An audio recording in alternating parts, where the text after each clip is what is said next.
warahmatullahi wabarakatuh. Perkenalkan, saya Destiana Eshut MSc, dosen di Program Studi Kehutanan, Fakultas Kehutanan, Universitas Tanjung Pura. Video ini dibuat sebagai syarat sertifikasi dosen tahun 2025 dalam pernyataan diri dosen untuk unjuk kerja Tridharma Perguruan Tinggi dalam bidang pengajaran. Pada kesempatan ini, saya akan menyampaikan mata kuliah Ekologi Hutan, sebuah mata kuliah wajib pada program studi kehutanan yang diberikan di semester 3 dengan bobot SKS sebanyak 2 SKS. Mata kuliah Ekologi Hutan bertujuan membekali mahasiswa dengan pemahaman dasar tentang bagaimana ekosistem hutan bekerja. Di dalamnya, kita akan membahas hubungan antara makhluk hidup dengan lingkungan fisik tempat mereka hidup, seperti tanah, air, dan cahaya. Materi yang akan dipelajari mencakup berbagai topik, mulai dari struktur dan fungsi ekosistem hutan, dinamika populasi dan komunitas, hingga bagaimana makhluk hidup saling berinteraksi dan beradaptasi terhadap perubahan lingkungan. Dalam pembelajaran ini juga akan membahas proses penting seperti aliran energi, siklus unsur hara, suksesi hutan, serta peran keanekaragaman hayati dalam menjaga keseimbangan ekosistem. Selain pembelajaran teori, mata kuliah ini juga dilengkapi dengan kegiatan proyek interaktif, sehingga mahasiswa akan belajar langsung dengan cara pengamatan mulai dari teknik sampling yang tepat hingga menganalisis data ekologi dengan benar. Semua ini akan menjadi bekal penting untuk memahami kondisi ekosistem hutan secara ilmiah dan mendukung supaya pengelolaan hutan yang berkelanjutan. Baik, mari kita masuk ke bagian capaian pembelajaran lulusan dan capaian pembelajaran mata kuliah. Mata kuliah ini diharapkan mampu berkontribusi terhadap beberapa capaian pembelajaran lulusan. Yang pertama, bertakwa kepada Tuhan Yang Maha Esa, berjiwa nasionalis, humanis, dan memiliki kepekaan sosial serta kepedulian terhadap hutan dan lingkungan. Yang kedua, menguasai teori dasar ilmu kehutanan sesuai dengan perkembangan ilmu pengetahuan dan teknologi. Yang ketiga, mengimplementasikan teori dan prinsip-prinsip dasar pengelolaan sumber daya hutan dan lingkungan dengan pendekatan multidisiplin ilmu sesuai dengan perkembangan ilmu pengetahuan dan teknologi. Yang keempat, mampu menerapkan prinsip konservasi sumber daya hutan dan jasa lingkungan serta keanekaragaman hayati dan ekosistemnya secara berkelanjutan. Secara lebih rinci, capaian pembelajaran mata kuliah atau CPMK yang merupakan turunan dari CPL mencakup 5 kemampuan utama yang akan dicapai oleh mahasiswa, yang terdiri dari: pertama, mahasiswa mampu menjelaskan konsep dasar dan prinsip-prinsip ekologi yang relevan dalam ekosistem hutan. Yang kedua, mahasiswa mampu menguraikan proses ekologis yang terjadi dalam ekosistem hutan. Yang ketiga, mahasiswa mampu mengkategorikan tipe ekosistem hutan. Dan yang keempat, mahasiswa mampu menganalisis dinamika populasi, komunitas, dan ekosistem dalam konteks pengelolaan hutan. Sedangkan yang terakhir yaitu mahasiswa mampu mengaplikasikan metode pengamatan dan analisis ekologi hutan dengan benar dan tepat. Untuk memperjelas capaian pembelajaran, saya juga telah merumuskan beberapa sub CPMK yang menjadi turunan dari capaian pembelajaran mata kuliah. Sub CPMK ini merupakan kemampuan spesifik yang akan dilatih melalui perkuliahan dan berbagai proyek, mulai dari pemahaman konsep, identifikasi ekosistem, hingga analisis data ekologi hutan. Berikut sub CPMK pada mata kuliah ini. Selanjutnya, berikut adalah bahan kajian utama yang akan kita pelajari dalam mata kuliah ini. Pertama, konsep ruang lingkup dan prinsip ekologi hutan. Yang kedua, konsep ekosistem dan komponen penyusun ekosistem. Yang ketiga, ekologi populasi. Yang keempat, ekologi komunitas. Kelima, suksesi hutan. Keenam, dinamika ekosistem hutan. Yang ketujuh, tipe-tipe ekosistem hutan. 8, teknik pengambilan sampling vegetasi. Ke-9, analisis vegetasi. Yang ke-10, keanekaragaman hayati dan pengelolaan hutan berkelanjutan. Dan yang terakhir, itu merupakan perubahan iklim dan ekologi hutan. Untuk evaluasi pembelajaran, penilaian dalam mata kuliah ini dibagi ke dalam beberapa komponen. Yang pertama, merupakan kehadiran sebesar 10%. Yang kedua, hasil proyek sebesar 40%. Yang ketiga, penilaian kognitif yang terdiri dari tugas sebesar 10%, ujian tengah semester sebesar 15%, dan ujian akhir semester sebesar 25%. Dengan skema ini, mahasiswa didorong untuk aktif tidak hanya dalam aspek teori, tetapi juga dalam proyek dan tugas lapangan yang aplikatif. Sebagai pendukung pembelajaran, kami telah menyiapkan daftar referensi utama dan pendukung yang dapat dijadikan rujukan selama mengikuti mata kuliah ini. Silakan perhatikan daftar pustaka yang di sebelah kiri saya. Ekologi hutan bukan hanya tentang teori, tetapi tentang memahami kehidupan, membangun kesadaran, dan menciptakan perubahan. Belajarlah dengan rasa ingin tahu yang tinggi, terbuka pada pengalaman baru, dan teruslah bertanya karena hutan menyimpan lebih banyak jawaban daripada yang terlihat di permukaan. Berikut video untuk mata kuliah ini. Oke, Assalamualaikum warahmatullahi wabarakatuh. Waalaikumsalam warahmatullahi wabarakatuh. Oke, selamat pagi semuanya. Pagi, Bu. Masih semangat pagi hari ini? Masih. Oke ya. Kalian kemarin minggu lalu sudah ngambil data di lapangan ya? Sudah. Ada yang dapat di kampus lama, kampus baru, sama Arbo ya? Iya, Bu. Nah, yang di kampus lama dapat berapa spesies? 3. Kalau yang di kampus baru? 4 atau 6? 4. Kalau yang di kampus, yang di Arbo itu dapat berapa? 10 spesies ya. Nah, data yang kalian kemarin sudah dapat, itu nanti akan kita lanjutkan di hari ini. Kita hitung tuh datanya untuk apa? Untuk melihat analisis vegetasi. Jadi kalau kita lihat hutan, kemudian hutan seperti ini kan hutan itu sangat luas ya. Bagaimana kemudian kita mengelola itu, kita harus tahu dulu kan bagaimana apa saja spesies yang ada di dalam hutan tersebut. Nah, sekarang kita masuk di sini. Materi hari ini merupakan bagian dari capaian pembelajaran lulusan yang kedua dan ketiga dari prodi kita. Yaitu harapannya ketika kalian sudah mendapatkan dan mempelajari ilmu ini, kalian bisa menguasai teori dasar ilmu kehutanan sesuai dengan perkembangan ilmu pengetahuan dan teknologi. Jadi nanti akan kita pelajari teknis perhitungan seperti apa dengan menggunakan software gitu ya. Jadi secara manual kalian boleh hitung, tapi dengan nanti kita pakai Excel itu lebih cepat lagi gitu ya. Kemudian yang kedua, mampu menerapkan prinsip konservasi sumber daya hutan dan jasa lingkungan serta keanekaragaman hayati dan ekosistem yang berkelanjutan secara ke masa yang akan datang gitu. Nah, untuk CPMK-nya diharapkan ketika sudah mengikuti pertemuan hari ini, mahasiswa mampu mengaplikasikan metode pengamatan dan analisis ekologi hutan. Jadi yang kalian sudah dapat kemarin, kalau cuma berupa data, itu kan kemudian tidak dapat diinterpretasikan secara lengkap kan gitu ya. Hanya disimpan aja di buku, kemudian di dalam laporan gitu ya. Kalau tidak dianalisis. Nah, hari ini kita lanjutkan dengan cara menganalisisnya. Nah, sehingga ketika itu semua sudah dilakukan, nah ini ada namanya sub CPMK, capaian pembelajaran mata kuliah. Di poin keberapa? Poin ke-8 dan poin ke-9, yaitu mampu menganalisis dan menginterpretasi data vegetasi hasil pengukuran di lapangan sebagai gambaran kondisi ekosistem hutan. Jadi yang kemarin kalian sudah dapat datanya, kita hitung hari ini. Kemudian setelah dihitung, nanti akan dibuat laporan dan kalian presentasikan. Nah, ini CPMK yang ke-2, yaitu menyajikan hasil studi ekologi hutan secara lisan dan tertulis dengan struktur ilmiah yang baik. Nanti kalian diharapkan untuk bisa menginterpretasinya menggunakan jurnal-jurnal terbaru, buku-buku terbaru. Jadi referensi itu kalian kutip gitu ya di dalam pembuatan laporan kalian. Nah, ini materi pembelajaran yang kita pelajari. Yang pertama, nanti kita belajar tentang pengertian analisis vegetasi. Yang kedua, mengapa kita perlu belajar tentang analisis vegetasi? Itu.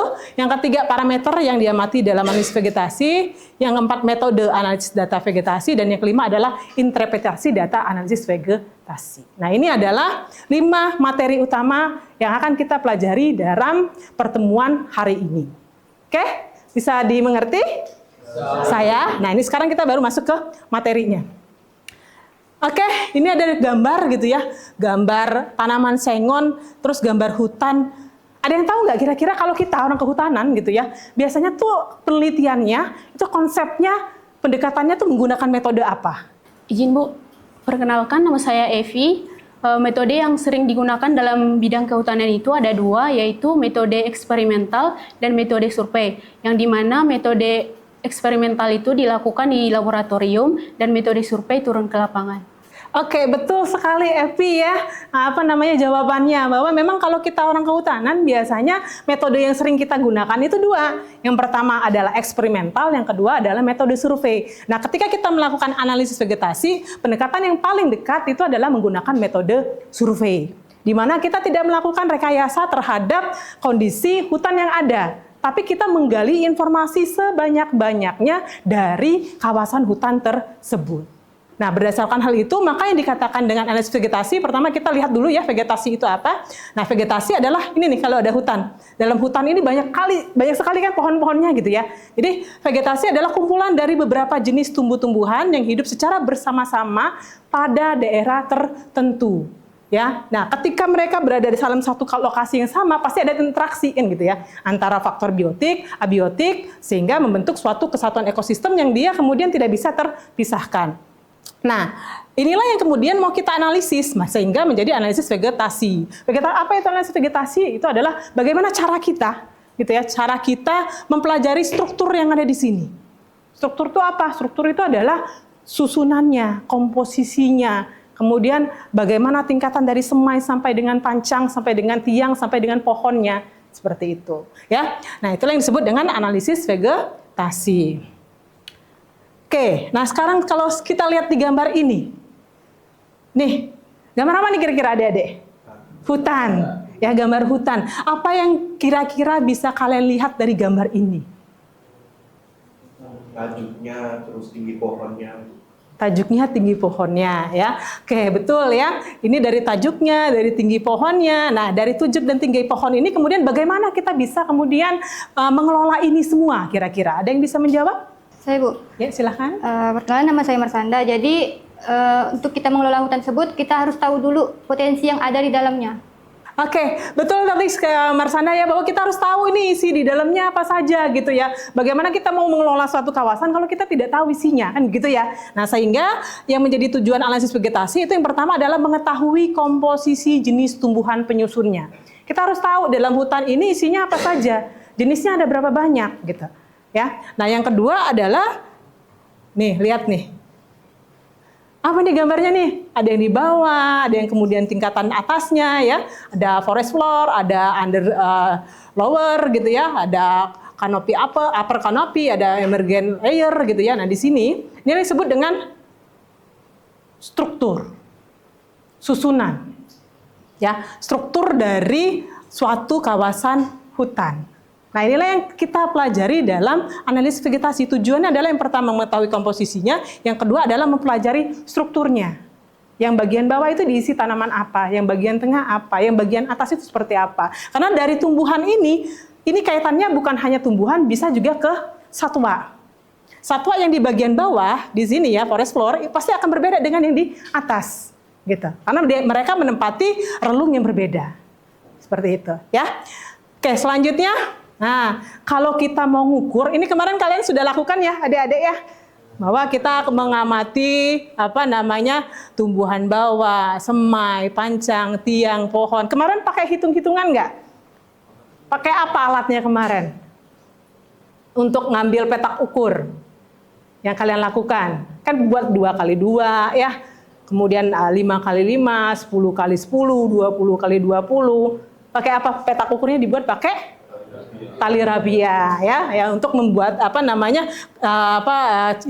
mengilustrasikan tingkatan hidup tanaman namanya. Tingkatan hidup tanaman pada petak ukur yang kalian amati. Yang diamati apa? Diameter setinggi dada, kemudian tinggi ini bisa tinggi bebas cabang, bisa tinggi total. Kenapa kita butuhkan tinggi bebas cabang dan tinggi total? Karena kalau tinggi bebas cabang itu mengukur ketinggiannya. Kalau tinggi total itu kita mau lihat strukturnya tadi.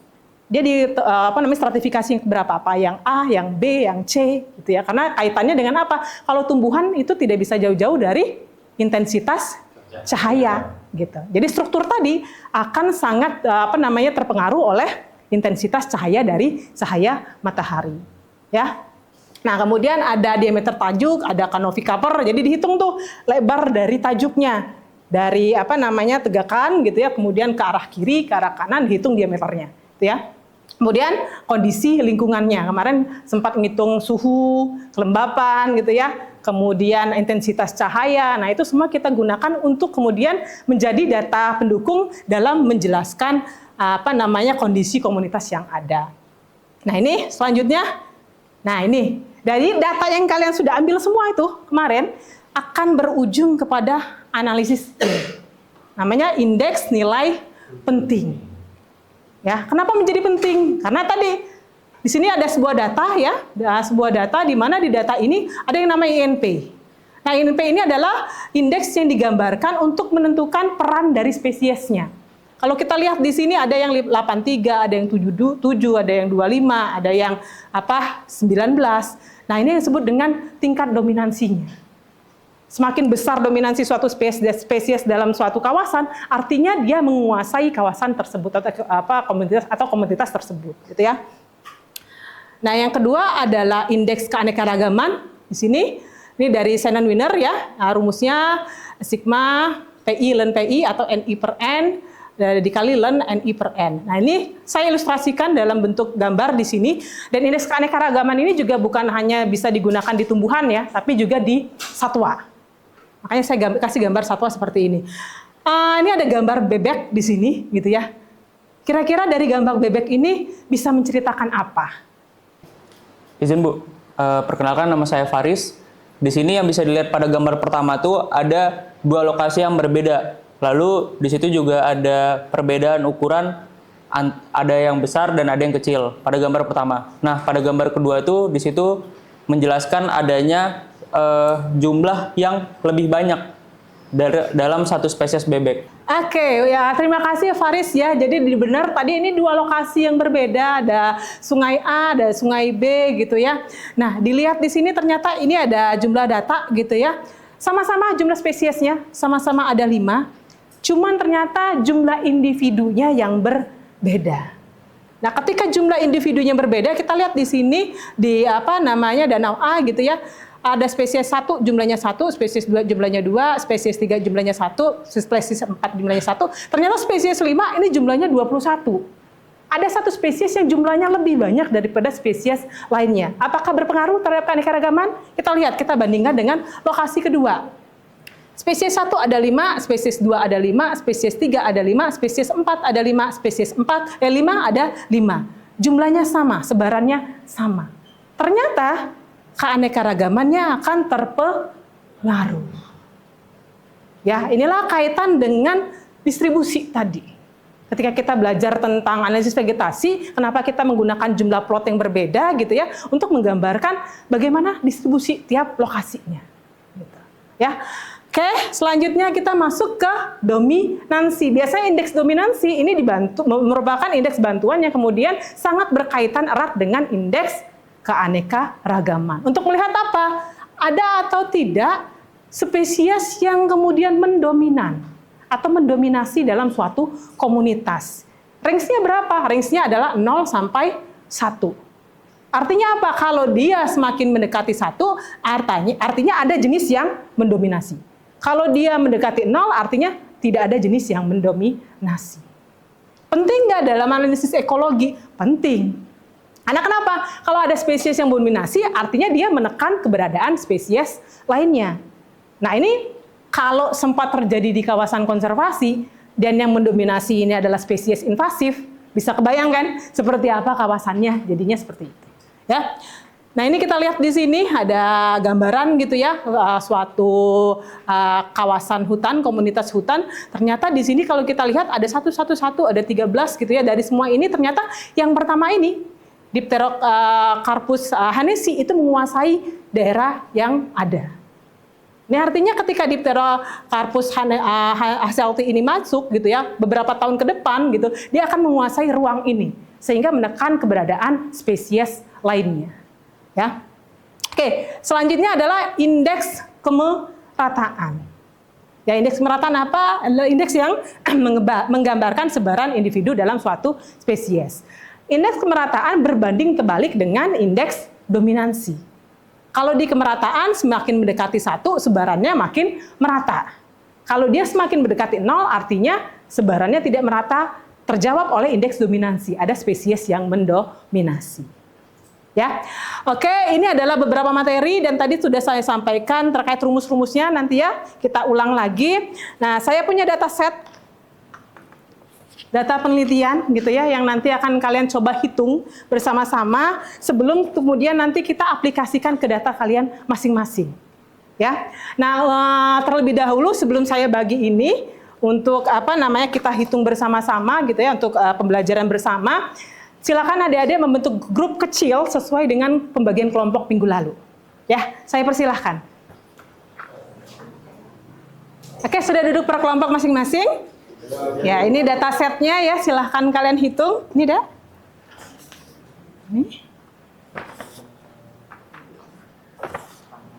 Ini. Oke, kita beralih ke Excel ya. Di laptop masing-masing punya aplikasi software Excel kan? Ya, oke. Dari dataset yang saya bagikan, silakan kalian buka Excel-nya. Nah, dalam Excel-nya silakan buat kolom seperti ini. Terlihat nggak? Lihat ya. Nih. Nah, nanti dari data yang saya bagikan, kalian buat kolom seperti ini. Nah, ini dipindahkan ya ke Excel-nya masing-masing. Nah, silakan. Nanti kalau ada yang ingin bertanya, silakan bertanya ya kepada saya. Materi ini juga sudah saya upload di Sevima kalian. Silakan dicek kalau mau di-download untuk melihat rumus-rumusnya.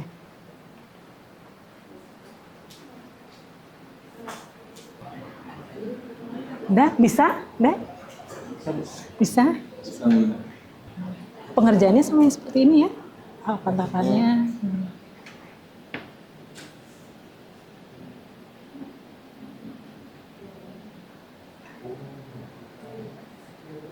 Tadi rumusnya ada di Edlink ya, kalau mau dilihat ya, kalau lupa.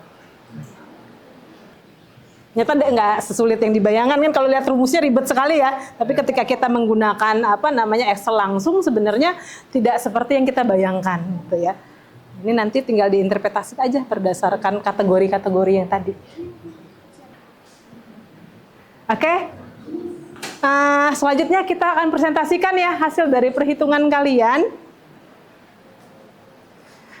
Saya membutuhkan, tadi sudah selesai semua menghitungnya? Sudah? Dengan dataset yang ada sudah dihitung semua? Indeks-indeksnya udah dapat? Oke, kemerataan, dominansi, dan keanekaragamannya sudah ada? Sudah diperoleh semua? Oke, nah dari data yang kalian miliki, kalian analisis, sekarang kita coba diskusikan bersama ya. Dari data yang ada, yang sudah selesai kelompok berapa? Kelompok 1 sudah selesai? Oke, silahkan presentasikan biar teman-teman yang lain melihat pada hasil dari analisis kalian. Boleh sambil berdiri, Dek? Baik, selamat pagi semuanya. Perkenalkan, saya Yunita dari kelompok 1 akan merepresentasikan hasil dari hitungan kami. Dari petunjuk yang Ibu berikan, itu kami harus menghitung indeks nilai penting, keanekaragamaan, kemerataan, dan dominansi. Dari indeks nilai pentingnya sendiri, itu tertingginya ada 46,50. Kemudian ada indeks keanekaragamannya dinilai 2,41, kemudian kemerataannya dinilai 0,97, dan dominansinya ada dinilai 0,095. Nah, dari keanekaragamannya sendiri, ini menunjukkan bahwa kawasan ini bernilai dalam kategori sedang, yaitu nilainya 2,41. Masuk dalam kategori sedang. Kemudian di kemerataannya sendiri dengan nilai 0,9 tersebut mendekati sebarannya individunya menunjukkan merata sebarannya. Kemudian di dominansinya juga mendekati 1. Hal ini menunjukkan ada jenis yang mendominasi di kawasan tersebut. Sekian dari pemaparan kami. Apabila ada yang ingin ditanyakan, dipersilahkan. Oke, terima kasih banyak Yunita atas pemaparan dan presentasinya ya. Ternyata masuk ke kategori sedang ya. Oke, kemudian kita lanjut ke diskusi ya. Dari adik-adik semua kelompok lain ada yang bertanya terhadap hasil perhitungan dari kelompok pertama. Saya persilahkan. Ada yang bertanya? Izin, Bu. Ya, silahkan. Perkenalkan, nama saya Muhardani. Saya perwakilan dari kelompok 2. Untuk teman-teman kelompok 1 ya, saya izin bertanya. Dari hasil indeks yang kalian hitung dan analisis, itu jenis apa saja yang mendominasi? Oke, terima kasih Muhardani atas pertanyaannya ya. Oke, silakan kelompok pertama dijawab pertanyaan Muhardani. Spesies apa yang mendominasi dalam INP yang kalian hitung? Baik, Bu. Terima kasih untuk pertanyaannya dari kelompok 2. Jadi dari kelompok kami itu menemukan bahwa kawasan ini ada jenis mendominasi itu ada dua. Pertama ada Shimawalichi dengan nilai indeks nilai pentingnya 46,50 dan EOC Directions Zuageri dengan nilainya 39,93. Nah, sekian. Begitu ya Muhardani. Ya, terjawab ya. Oke, terima kasih Yunita. Kita kasih aplaus untuk Yunita. Dan kelompok 1 tentunya ya. Oke, terima kasih Yunita ya. Tadi kita semua sudah menghitung, menganalisis dengan menggunakan Excel ya, menggunakan dataset dan sudah bisa dilakukan ya untuk dataset yang saya berikan. Nah, kemarin kan kalian sudah menghitung dan mengambil data di lapangan.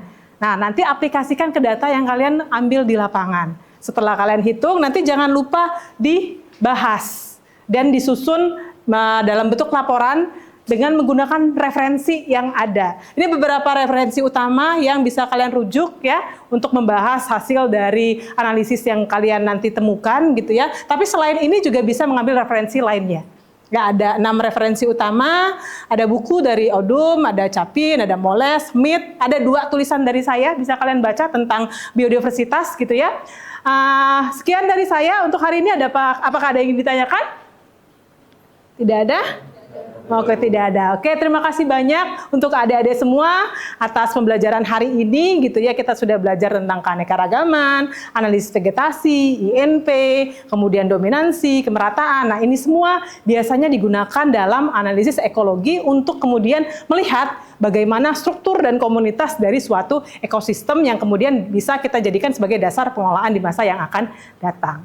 Ya, selamat siang, sampai ketemu lagi minggu depan. Saya ucapkan terima kasih kepada adik-adik semua ya yang sudah hadir pada hari ini. Sampai ketemu lagi minggu depan. Salam hangat untuk kita semua. Ya.